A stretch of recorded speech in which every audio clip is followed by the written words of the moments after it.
I'll hop in really quickly. Quinta, first off, congratulations on your Emmy nominees. I'm gonna see you next week. Um, Thank you so much. no problem. But I don't know if you've seen the chatter, but a lot of people tend to look at you and people like Issa Rae as sort of these blueprints for taking their talents online and like finessing them and working them and getting major and really fun and really dope opportunities on TV and film. How does that make you feel to hear that? To have your name, up there with Issa and to know that so many people are looking at your journey and are feeling inspired by it? Oh, it's amazing. First of all, it's amazing to be, mentioned in that and being an inspiration to people, along with people like Issa and people like Donald. And it's just like incredible. I think that I'm happy to show people what the journey can look like. I'm happy that they can see that, we can come from anywhere. You can come from any background and become successful in this industry. And I think like Issa, the important things I really want people to take away from those journeys is Issa is good at storytelling, period. She's good. She knows the TV industry well. I feel the same way about myself. And I think if people really want to do takeaways from these journeys, it's just knowing the industry you're going into. We may have started on the internet, but I studied television and film before, Instagram or Vine or YouTube were even a thing. And I think so did Issa, and that's important. So that, it's just important to know the industry that you want to be a part of. And it's also important to just love the work you're doing. When I was making like viral content, I had no intentions of content being viral. I was just making what I thought was good work. And I believe Issa was doing the same thing with like Opera Black Girl. So it's really about also just loving the work you do. Thank you. You're welcome. Hi, Quinta. Hi. I love the first episode, and I'm really interested in how you kind of show how Janine's personal life starts to bleed into her professional life. Mhm. And I'm interested to hear if that's like the theme for this season of just seeing Janine grow into her own and become like a real adult. That's a good question. I wouldn't say it's the theme of the whole season.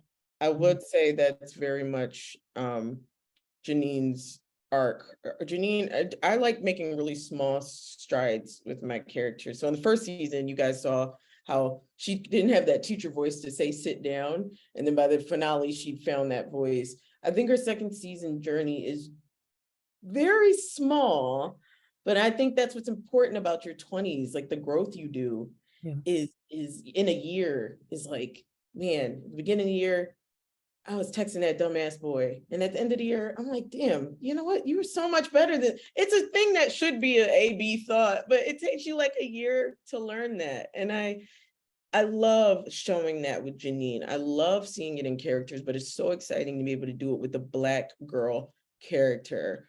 And it's not even the main story. Abbott is the main story, but to be able to show that with Janine in the background is so important to me. And just, it's exciting work too. Janine is so different from me. So it really feels like I get to do exciting storytelling through her. Hi, Dorian. Oh, I can't hear you. Hello. Hi. Hey, Quinta. Just want to say, absolutely love the show. I'm just seeing from where you started to where you are now. It's been amazing just to see how much you've done. I know you've been there since the beginning.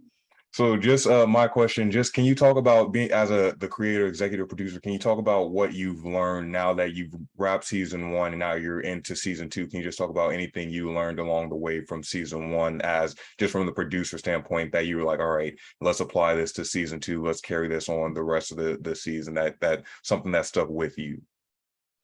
Oh yeah, I mean, something that stuck with me when I made the first season of Abbott, I was really purposeful in going into my own bubble of what I wanted to make. I kind of turned off Twitter, turned off internet, I was like, what do I want to put out there into the world, whether it's a flop or not? And I think that's an important thing for an artist's journey to say, even if this flops, I'm going to be so proud of it. And this is the story I want to tell. And fortunately, Abbott did not flop. It like opposite of flop. And it made me believe in what myself as an artist, as a producer, as a creator, way more. And it made me feel like, okay, I know if I tune in and tap into what I think is a good story, that will probably resonate a little bit more with audiences than trying to predict via the internet, you know, what people want to see. It's like the opposite of trending production. It's, you know, here's a good story, period. And whatever audience this finds is the audience for it. And going into season 2, I was able to trust myself even more. You know, we did what we wanted to do in the writer's room, and what we thought was good, what we thought was heartfelt, what we thought was funny, and it really worked out for us. So we got to trust ourselves even more. It didn't feel like we had to course correct, or that we were like, ooh, we have an opportunity to fix this and that. It was like, oh, we don't have to fix anything. We can just keep going on the path that we already set on. So that was really exciting. And I gotta say, just when where we saw Janine at the end of the episode, especially when she was breaking down, like just saying like she needs help, really touched me, because I feel like I'm on that path at the moment, like not asking people for help or not saying like, hey, I need help. Like I recently got into an accident, so I'm like, I'm just now reaching out to people, like letting them know like, hey, I could use some help. And so seeing that play out on screen, I was like, that really hit. I was like, damn, this is good writing. Like this is fantastic. So thank you for that, Quinta. Oh, you're so welcome. I'm happy to hear that.